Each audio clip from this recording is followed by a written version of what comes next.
ఒక పాయింట్ ఏంటంటే ఈ ఫోన్ నేను సేల్ చేస్తాను అనమాట. కింద మీకు ఒక నెంబర్ కనిపిస్తూ ఉంటుంది. ఆ నెంబర్ వాట్సాప్లో మెసేజ్ చేస్తారంటే మనం మాడుకుని ఫర్దర్గా ప్రొసీడ్ అవుదాం. అండ్ ముఖ్యంగా ఇది 8GB ర్యామ్ 256GB స్టోరేజ్ ఉన్న మోడల్ అనమాట. iQOO Z9s Pro the most hyped phone. ఈ రోజుల్లో వచ్చిన ఫోన్లో చాలా హైప్ వచ్చింది ఈ ఫోన్కి. అండ్ ఈ ఫోన్లో ఉన్న ప్రోస్ ఏంటి, కాన్స్ ఏంటి, ఈ ఫోన్ వచ్చేసిన హైప్కి వర్తా కాదా, మన వాళ్ళు చాలా మంది కూడా దీనిపైన ఓవర్గా ఎక్స్పెక్టేషన్స్ బిల్డ్ చేస్తున్నారు. ఆ ఎక్స్పెక్టేషన్స్ ఇది మ్యాచ్ అయిందా లేదా? ఫస్ట్ ఆఫ్ ఆల్ 24,000 అనుకుంటా వాళ్ళు ఈ ప్రైస్ ప్యాకెట్లో లాంచ్ చేసింది. 24,000 ఈ ఫోన్ వర్తా కాదా, దీంతో ఉన్న ప్రోస్ ఏంటి, కాన్స్ ఏంటి, దీనికైనా బెస్ట్ ఆల్టర్నేటివ్ ఫోన్స్ ఏమైనా ఉన్నాయా అంటే మనం డిస్కస్ చేసుకుందాం రండి.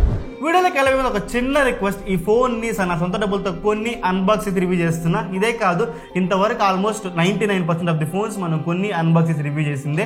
మీ దగ్గర ఎక్స్పెక్ట్ చేస్తారంటే ఒక చిన్న లైక్, ఒక సబ్స్క్రైబ్ మాత్రమే.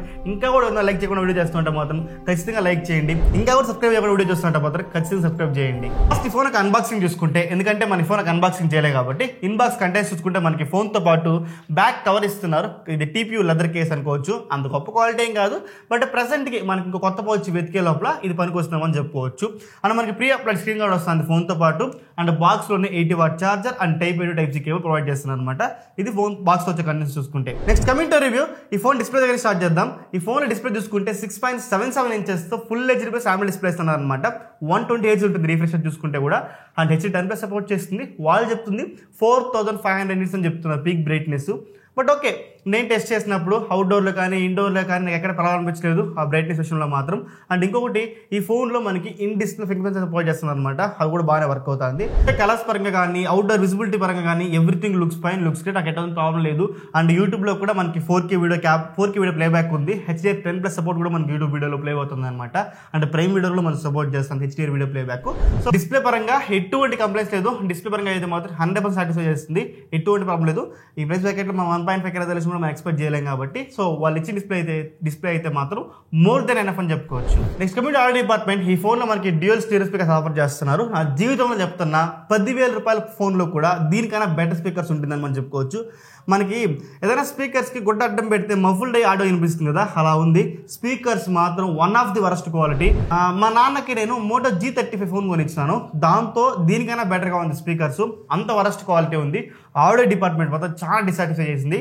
వరస్ట్ క్వాలిటీ ఆడియో మాత్రం చెప్పుకోవచ్చు. అండ్ ఆడియో బూస్టర్ అంట 100%లో దీన్ని వినగాలేదు, అంటే మఫుల్డ్ వినిపిస్తుంది.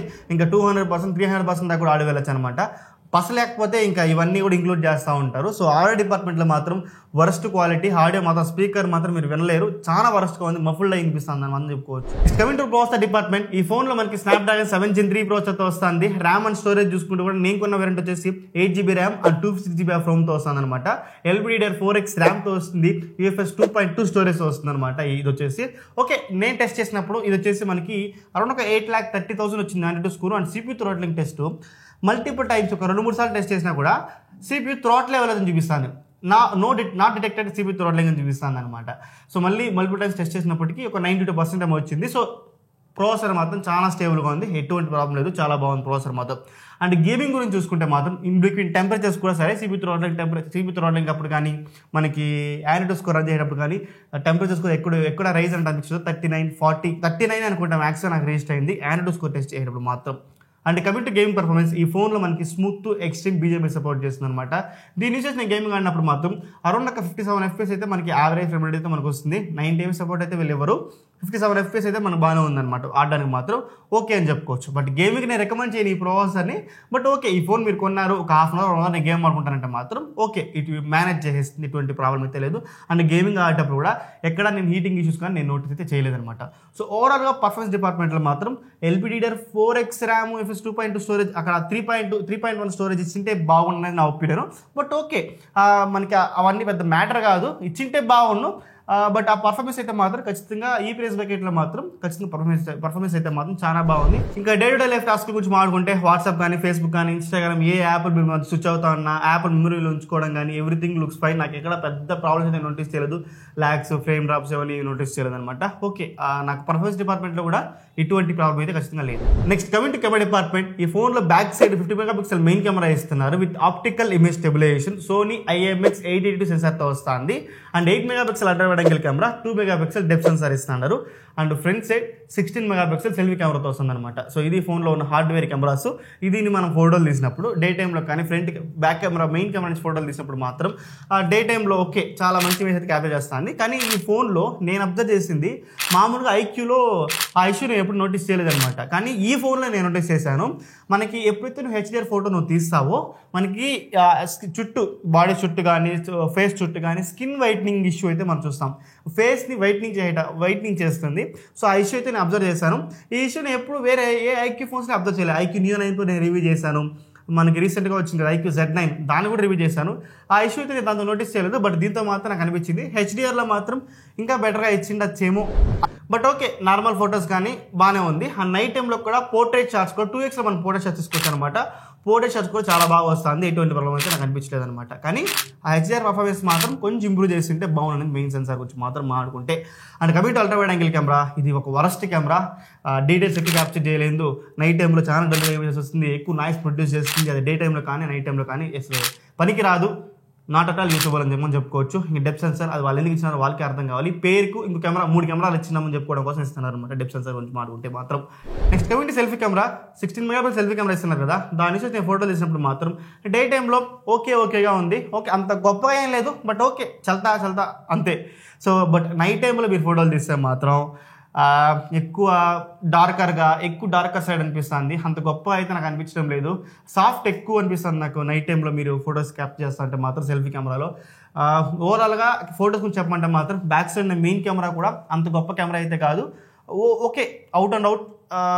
బ్యాక్ సైడ్ మెయిన్ కెమెరా మాత్రం అబోవ్ యావరేజ్ అని చెప్పుకోవచ్చు. మిగతా 3 కెమెరాలు ఈ ఫోన్లో ఇచ్చిన అల్ట్రా వైడ్ యాంగిల్ కావచ్చు, ఆ ఫ్రంట్ సైడ్ సెల్ఫీ కెమెరా కావచ్చు, ఆ ప్రైస్ బ్యాకెట్కి ఇంకా బెటర్గా ఇచ్చిండొచ్చేమో అనేది నా opinion. Coming to video department, ఈ ఫోన్లో మన back side main camera use చేసుకొని 4K 30 fps వీడియో రికార్డ్ చేసుకోవచ్చు అనమాట.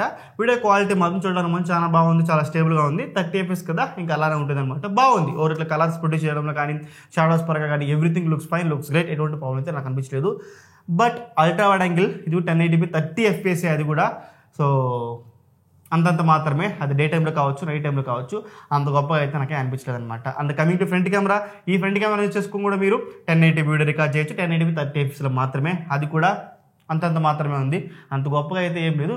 సో ఓవరాల్గా కెమెరా కన్క్లూజన్ చెప్పమంటే మాత్రం నాకెందుకో ఇది ఇంకా కొంచెం బెటర్ కెమెరాస్ ఆఫర్ చేసిండొచ్చేమో, ఇంకా బెటర్ వీడియో క్వాలిటీస్ ప్రొడ్యూస్ చేసిండొచ్చేమో అనేది నా ఒపీనియన్. ఎందుకంటే స్నాప్డ్రాగన్ 7s Gen 2 తీసుకొని వచ్చి Moto H50 ఫ్యూజన్లో ఫ్రంట్ కూడా 4K రికార్డింగ్ క్యాబిలిటీ ఇస్తున్నారు. అల్ట్రా వైడ్ యాంగిల్కి 4K రికార్డింగ్ క్యాబిలిటీ ఇస్తున్నారు అనమాట. వీళ్ళు ఇప్పటికీ కూడా ఇంకా మేము 1080pనే ఇస్తాము, 8 మెగాపిక్సెలే ఇస్తామని కూర్చోంటే మాత్రం పని కాదని మాత్రం నా ఒపీనియన్. సో మెయిన్ కెమెరా మాత్రం ఓకే మీరు అన్ని సెన్సార్లు అయితే నా మొత్తం నాకే అంత గొప్పగా అనిపించలేదు. సో కెమెరాకి మాత్రం అవుట్ ఆఫ్ 10 ఒక 5 ఇవ్వచ్చు. అది కూడా మెయిన్ కెమెరాని బేస్ చేసుకుని మాత్రం ఇవ్వచ్చు అనేది. బై డిపార్ట్మెంట్, ఈ ఫోన్లో నన్ను చాలా బాగా ఇంప్రెస్ చేసింది. ఈ డిపార్ట్మెంట్ 5500 mAh బ్యాటరీతో వస్తుంది అండ్ 80 watt ఛార్జర్తో వస్తుంది అనమాట. 80 watt ఛార్జర్ యూస్ చేసుకుని మనం ఛార్జింగ్ పెట్టినప్పుడు అరౌండ్ ఒక 10 to 15% నుంచి ఛార్జింగ్ పెట్టినాను నేను. 10% నుంచి ఛార్జింగ్ పెడితే అరౌండ్ ఒక 50 నిమిషాలు 45 నిమిషాల నుంచి 50 నిమిషాల మధ్యలో నాకు ఫుల్ అయిపోయింది అనమాట. 80 watt ఛార్జర్తో మనం ఫుల్ చేసినప్పుడు మాత్రం.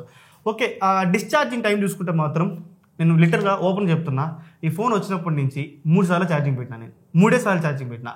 అన్ని టెస్టులు చేసి అంత బాగా వాడి కెమెరాస్ కానీ ఆ ఆండ్రాయిడ్ స్కోర్ని మల్టిపుల్ టైమ్స్ టెస్ట్ చేశాను, ఆ సిపి తోటని మల్టిపుల్ టైమ్స్ టెస్ట్ చేశాను, ఆ కెమెరాస్ వాడాను, అవుట్డోర్లో తీసుకెళ్ళి గేమ్స్ ఆడినాను. సో ఇన్ని ఆడి కూడా ఈ 6 రోజుల్లో ఈ 5-6 రోజుల్లో నేను పెట్టిన ఛార్జింగ్ 3 సార్లు మాత్రమే. సో చాలా బాగా వస్తుంది. బ్యాటరీ డిపార్ట్మెంట్ మాత్రం నాకు చాలా బాగా ఇంప్రెస్ చేసింది. నాకు ఎటువంటి ప్రాబ్లం అయితే నాకు అనిపించలేదు.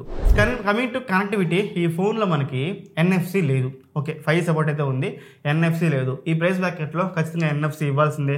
Moto H50 ఫ్యూజన్లో కావచ్చు మనకి దాంతో ఇస్తున్నారు. ఈ ప్రైస్ బ్రాకెట్లో ఉన్న నథింగ్ ఫోన్ 2లో కావచ్చు, ఆ నాట్ C4లో కావచ్చు, ఇలాగ చాలా ఫోన్స్లో మనకి NFC ఆఫర్ చేస్తున్నారు. వీళ్ళు ఇంకా NFC ఆఫర్ చేయడం లేదన్నమాట. సో అది ఇంక్లూడ్ చేసి ఉండాల్సిందే నా ఒపీనియన్. కనెక్టివిటీలో మాత్రం ఫన్ టచ్ OS ఈ ఫోన్లో మేజర్ డ్రాబ్యాక్, కెమెరాస్ కూడా పక్క పెట్టేయండి, మేజర్ డ్రాబ్యాక్ ఏదైనా ఉందంటే మాత్రం ఈ ఫన్ టచ్ OS అని మనం చెప్పుకోవచ్చు. ఎందుకంటే వీళ్ళు బ్లోట్వేర్ చాలా ఎక్కచిక్కంగా ఇచ్చింటారు, చాలా ఎక్కువ ఉంది. అండ్ ముఖ్యంగా యాప్స్లో రెండు ఇచ్చినారనమాట. హాట్ యాప్స్, హాట్ గేమ్స్ ఉంటుందన్నమాట. ఆ యాప్ స్టోర్ డిసేబుల్ చేయని కాదు, నోటిఫికేషన్స్ ఆఫ్ చేసి పెట్టుకోవాలి. లేకపోతే మాత్రం గంటకు ఒక నోటిఫికేషన్ ఆ యాప్ ఇన్స్టాల్ చేసుకో, ఈ యాప్ ఇన్స్టాల్ చేసుకో, మీతో రివ్యూ రికార్డ్ చేస్తూనే ఉన్నాను. 2 నోటిఫికేషన్లు వచ్చింది. నేను ఆఫ్ చేయను, నాకు తెలుసు, బట్ ఇది ఆఫ్ చేయకుండా వాడితే ఎలా ఉంటుందని మీకు చెప్పాలి కదా, అందుకే నేను ఆఫ్ చేయలేదు అనమాట. And wallpaper closer on చేసుకోమని చెప్పి అది ఆన్ చేసుకోమని ఇది ఆన్ చేసుకుని నోటిఫికేషన్స్ వస్తూనే ఉంటుంది. ఒక గబ్బు ఓఎస్ ఇది, వరస్ట్ ఓఎస్ ఇది మాత్రం. నాకు ర్యాంకింగ్ వైజ్ ఇవ్వమంటే మాత్రం లాస్ట్ ర్యాంకింగ్ ఫన్ టచ్ ఓఎస్కే ఇస్తాను. చాలా వరస్ట్ ఓఎస్ అని మాత్రం చెప్పుకోవచ్చు. ఇంకా చాలా ఇంప్రూవ్మెంట్స్ చేయాలి ఓఎస్ డిపార్ట్మెంట్లో. చాలా ఇంప్రూవ్మెంట్స్ అయితే ఖచ్చితంగా తీసుకురావాలి ఓఎస్. మీరు వివో అండ్ ఐక్యూ మీరు కానీ తొందరగా ఇది గమనించి ఇవన్నీ నోటీస్ చేయకపోతే మాత్రం మీ మార్కెట్ షేర్ని లూజ్ అవుతారు. అది మీరు ఎంత గొప్పగా హార్డ్వేర్ ఇచ్చినా కూడా సరే, సాఫ్ట్వేర్ అనేది చాలా ఇంపార్టెంట్. ముగుడు పెనలాగా ఉండేది సాఫ్ట్వేర్ అండ్ హార్డ్వేర్. అవి రెండింటిని బాగా కంబైన్ చేస్తే మాత్రమే లైఫ్ బాగుంటుంది. సో అలానే ఆ ఫోన్ కూడా బాగుండాలంటే మాత్రం సాఫ్ట్వేర్ అండ్ హార్డ్వేర్ బాగుంటేనే మన ఫోన్ బాగుంటుంది అనేది నా ఒపీనియన్. ఇంకా బిల్డ్ క్వాలిటీ అండ్ డిజైన్ గురించి మాట్లాడుకుంటే మనకి ఫ్రంట్ సైడ్ స్కాచ్ సజెషన్ గ్లాస్ ఇస్తున్నారు and back side vegan leather, చుట్టూ ప్లాస్టిక్ ఫ్రేమే. సో బిల్డ్ క్వాలిటీ ప్రైస్ బ్రాకెట్లు టిపికల్గా ఎలా ఉంటుందో అన్ని ఫోన్లకు ఇదే ఉంది. సో పెద్దగా నోటీసబుల్ డ్రాబ్యాక్స్ కానీ నెగిటివ్స్ కానీ ఏం లేదు. బట్ వేగన్ లెదర్ వేరియంట్కి వెళ్ళకండి, నార్మల్ వేరియంట్స్కి వెళ్తే బెటర్ అనేది నా ఒపీనియన్. దీనికి ఒక డెడికేటెడ్ వీడియో చేస్తా వేగన్ లెదర్ ఎందుకు వద్దు అంటున్నా అని చెప్పేసి. Hopeful wait for that. It's coming to conclusion. So ఈ ఫోన్ కన్క్లూజన్ చెప్పమంటే మాత్రం వాళ్ళు లాంచ్ చేసింది 24,000కి base variant 8GB RAM 128GB రోమ్తో లాంచ్ చేస్తారనమాట. సో ఈ ప్రైస్ బ్రాకెట్ మైండ్లో పెట్టుకుని చెప్తానంటే మాత్రం 24,000లో ఈ ఫోన్ కొనడం కన్నా 21,000, 21, 23కో వస్తుంది అనుకుంటా. వితౌట్ కార్డ్ ఆఫర్స్ 22కో 23కో మనకి మోటో 850 ఫీచర్ వస్తుంది అనుకుంటా. ఏ డిపార్ట్మెంట్ వైజ్ చూసుకున్నా కూడా అది దీనికన్నా లాట్ బెటర్, చాలా ఫార్ బెటర్గా ఉంటుంది. అది ఒక్క ప్రాసెసర్ మాత్రం దాంతో స్నాప్డ్రాగన్ 7 Gen 2తో ఇస్తారు. అదే మీరు కొంచెం కాంప్రమైజ్ అవ్వాల్సి వస్తుంది. నేను చెప్పేది ఏంటంటే మీకు డే టు డే లైఫ్ టాస్కుల్లో మనకి అది 6 lakhs సంథింగ్ ఏమో వస్తుంది ఆంటిట్యూడ్ స్కోరు, బట్ ఇది 8 lakhs పైన వస్తుంది ఆంటిట్యూడ్ స్కోరు. బట్ ఓకే, ఇప్పుడు ఇది 8 lakhs పైన వస్తుంది కదా, ఇది మనకేమైనా BGMI 90 సపోర్ట్ ఇచ్చారా? ఇవ్వలే కదా. దీంట్లో 60 FPS, దాంట్లో 60 FPS. అండ్ యూఐలో నేను ఓపెన్ చెప్తాను, ఈ యూఐ యూస్ చేసేటప్పుడు దీనికన్నా చాలా స్మూత్గా మనకి మోటో 850 ఫీచర్ అనిపిస్తుంది అనమాట. ప్రాసెసర్ యొక్క ఆంటిట్యూడ్ స్కోర్స్ని చూసి జడ్జ్ చేయకండి ఫోన్స్ని. బట్ ఇప్పుడు చూడండి, normal day to day life టాస్క్లకు కానీ మనకి దీనికి కానీ దానికని ఏం డిఫరెన్స్ ఉండదు. ఇంకా చెప్పాలంటే కెమెరాస్ దీంతో కంటే అంత బెటర్ ఉంటుంది. ఫ్రంట్ 4K రికార్డింగ్ క్యాబిలిటీ ఉంది, NFC ఉంది. అండ్ ముఖ్యంగా చెప్పాలంటే IP68 వాటర్ అండ్ డస్ట్ వస్తుంది మోటో 850 ఫ్యూజన్. దీనికైనా తక్కువ ప్రైస్తోనే వస్తుంది ఇవన్నీ కూడా మనకి. సో దీనికైనా బెస్ట్ చాయిస్ అయితే మోటో 850 ఫ్యూజన్ అయితే అవుతుంది. సో కర్వ్ డిస్ప్లేనే కాదు, డిస్ప్లే కూడా దీనికైనా బెటర్ కలర్స్తో, బెటర్ షార్ప్నెస్తో అన్ని ఏ డిపార్ట్మెంట్స్ చూసుకున్నా అదే బెటర్ ఉంది. కాకపోతే బ్యాటరీలో ఇది 5500 mAh battery and 8 watt charger, అది 5000 mAh బ్యాటరీ, 68 watt ఛార్జర్, అంతే డిఫరెన్స్, ఇంకేం లేదనమాట. నా ఒపీనియన్ అయితే మాత్రం ఇది ప్రైస్ కొంచెం ఎక్కువైంది, ఇంకా తగ్గించి పెట్టిండొచ్చేమో. ఎందుకంటే వీళ్ళు ఇస్తున్న బ్లూటూత్ కావచ్చు, ఆ కెమెరాస్ గొప్పగా అయితే గొప్ప హార్డ్వేర్ ఇవ్వలేదు, ఆ సాఫ్ట్వేర్ ఆప్టిమైజేషన్ కూడా అంత లేదు, అండ్ ఓఎస్ డిపార్ట్మెంట్లో కూడా అంత గొప్ప అయితే లేదని నాకు అనిపించింది అనమాట. ఓకేగా ఇప్పుడు ఖచ్చితంగా ఐక్యూ నుంచి ఫోన్ కావాలంటే మాత్రం ఇది తీసుకోవచ్చు. మేజర్ ప్రాబ్లమ్స్ అయితే ఏం లేదు. స్పీకర్స్ చాలా వరస్ట్గా ఉంది. ముఖ్యంగా ఈ ఫోన్లో నేను చెప్పే కాన్స్ ఏంటంటే స్పీకర్స్ బిలో వరస్ట్. దీంతో చెప్తున్నా కదా, 10,000 ఫోనే దీనికైనా గొప్పగా ఉంటుంది అనమాట. And point number 2, OS experience చాలా వర్స్ట్గా ఉంటుంది అనమాట. సో ఇవన్నీ దీంతో ఉన్న కాన్స్. సో దీనికన్నా బెటర్గా నాకు మోటో 850 ఫ్యూజన్ బెస్ట్ ఆప్షన్ నాకు అనిపించింది అనమాట. సో మీ ఒపీనియన్ కూడా కింద కామెంట్ సెక్షన్ మెన్షన్ చేయండి. ఐ హోప్ మీకు each and every point IQ Z9S Pro గురించి డీటెయిల్గా చెప్పాను అనుకుంటున్నాం. ఇంకేం డౌట్స్ ఉంటే కూడా కింద కామెంట్ మెన్షన్ చేయండి. మోస్ట్ ఆఫ్ చేస్తాను. This Revanth signing off. జై హింద్.